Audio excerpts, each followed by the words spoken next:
जय हिंद स्टूडेंट। हम लोग पढ़े थे क्लास 10th केमिस्ट्री चैप्टर 3 धातु अधातु। ठीक है, तो आइए इसमें आगे बढ़ते हुए आज हम लोग पढ़ेंगे प्रकृति में धातुओं की उपस्थिति किन रूपों में होती है, यानी कि presence of metals in nature. Presence of metals in nature कि किन किन रूप में, किन किन अवस्था में प्रकृति में धातु मौजूद होती है। क्योंकि धातु हम लोग पढ़ रहे हैं, धातु ज्यादा इंपॉर्टेंट होता है, अधातु उतना इंपॉर्टेंट नहीं है, तो हम लोग अभी यहाँ बात धातु की करेंगे। ठीक है, देखिए सबसे पहला जो स्टेट है, सबसे पहला अवस्था इसको बोलते हैं मुक्त अवस्था में, इन फ्री स्टेट। ठीक है, प्रकृति में वे धातु मुक्त अवस्था में पाई जाती है जिन पर वायु के ऑक्सीजन, CO2, जलवाष्प इत्यादि का प्रभाव सामान्य अवस्था में नहीं पड़ता है। ठीक है, कुछ ऐसी धातुएं होती है जिसके ऊपर हवा में उसको खुला छोड़ दीजिएगा, ना तो उसके ऑक्सीजन से वो संयोग करेगा, ना ही उसके जलवाष्प से वो संयोग करेगा, ना ही कार्बन डाइऑक्साइड से संयोग करेगा, ना ही नाइट्रोजन से संयोग करेगा। ठीक है, यानी उसका सामान्य अवस्था में वो धातु क्या करेगा, संयोग ही नहीं करेगा। वायु में जो भी चीजें हैं उसके साथ संयोग ही नहीं करेगा। जैसे सोना है, चांदी है, प्लेटिनम है, इसलिए इन सब चीजों का उपयोग हम लोग कहाँ करते हैं, गहना बनाने में करते हैं। ठीक है, जैसे ये सब क्या होता है, गहना बनाएंगे इन सब चीजों से क्या है, जल्दी गहना खराब नहीं होता है, काला नहीं पड़ेगा, कि रिएक्शन करेगा ही नहीं। और जब रिएक्शन करेगा नहीं तो वायु में इसे खुला छोड़ दीजिएगा तो ज्यादा इस पर किसी चीज का फर्क नहीं पड़ेगा। ठीक है, तो पहला हो गया मुक्त अवस्था में। अब दूसरा जैसे इसका उल्टा, यानी कि संयुक्त अवस्था में, इन कंबाइंड स्टेट।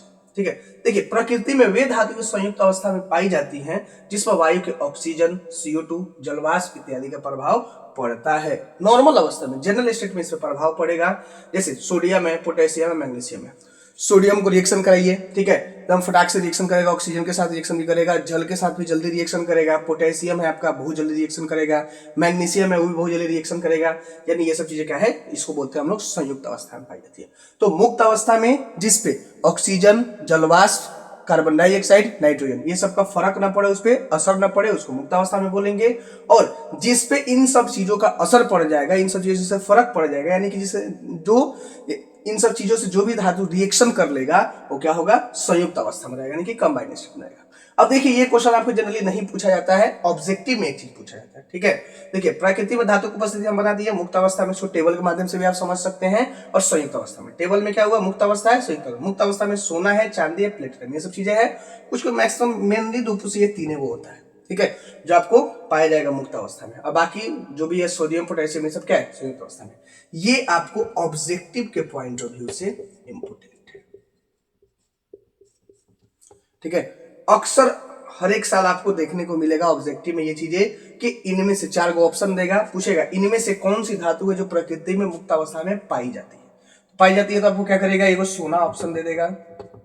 ठीक है, उसके बाद आपको सोडियम ऑप्शन दे देगा। ठीक है, मैग्नीशियम ऑप्शन दे देगा आपको। ठीक है, और भी कुछ कुछ ऑप्शन दे देगा, पूछेगा बताइए कि कौन है जो मुक्त अवस्था में पाई जाती है, आप इसमें बता देंगे। कभी कभी ऐसे भी क्वेश्चन पूछता है कि इनमें से कौन सी धातु जो मुक्त अवस्था में नहीं पाई जाती है, तो हर 3 गो ऑप्शन दिखेगा, इन 3 गो के अलावा कोई और भी ऑप्शन दिखेगा। तो ये अगर आपको याद रहता है, खास कर ये मुक्त अवस्था में 3 गो याद रख लीजिएगा तो आपका कम चल जाएगा, इसी से आपको ऑब्जेक्टिव पकड़ा जाएगा। ठीक है, ऑब्जेक्टिव इंपोर्टेंट है, नोट कर लीजिए इसको। चलिए, आई होप आपको मेरा वीडियो पसंद आया हो। वीडियो पसंद आए तो वीडियो को लाइक करें, चैनल को सब्सक्राइब करें। आप हमारे साथ फेसबुक, इंस्टाग्राम के माध्यम से जुड़ करके अपनी समस्या भेज सकते हैं। मैं कोशिश करूंगा जितना जल्दी हो सके आपकी समस्याओं का समाधान कर सकूं। तब तक के लिए जय।